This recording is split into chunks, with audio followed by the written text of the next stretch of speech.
எதுக்கு நான் சொல்றேன் அப்படின்னு சொன்னா, இங்க ஒரு விஷயம் நடந்தது. நான் இருக்கக்கூடிய வீட்டுக்கு பக்கத்திலேயே ஒருத்தர் இருக்காங்க. அந்த வீட்டு சொந்தக்கார பெண்ணுக்கு அ நிச்சயம்லாம் பண்றதுக்கு, கல்யாணம் பண்ற எல்லாம் ரெடி பண்ணிட்டாங்க.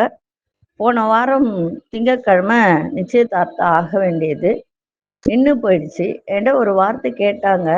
இந்த மாரி அந்த பொண்ணுக்கு கல்யாணம் கூடி வந்து இந்த மாரி உடனே நான் கேட்டேன், அந்த பொண்ணுனுடைய ஜாதகத்துல இந்த மாரி இருக்கோ, வேணுனா நீங்க எடுத்து பார்த்துக்கங்க.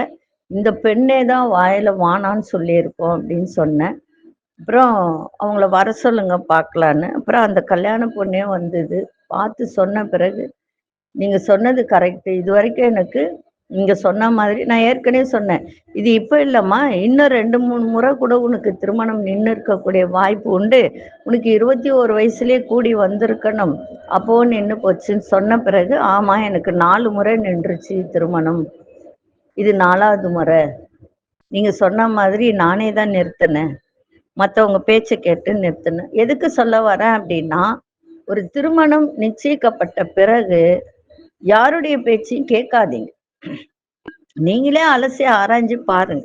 அவங்க இத சொல்றாங்க, அத சொல்றாங்க, அந்த குறை சொல்றாங்க. ஏன்னா, அதனால ஒரு ஜாதகத்த ஆராய்ஞ்சு பார்த்துட்டு ஏன்னா பெண்ணுக்கு புணர்வு தோஷம் இருந்தால் பெண்ணே அந்த திருமணத்தை நிறுத்திருவாங்க.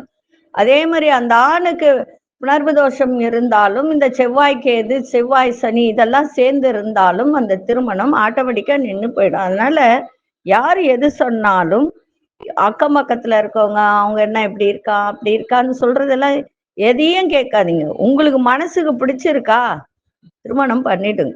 சரிங்களா?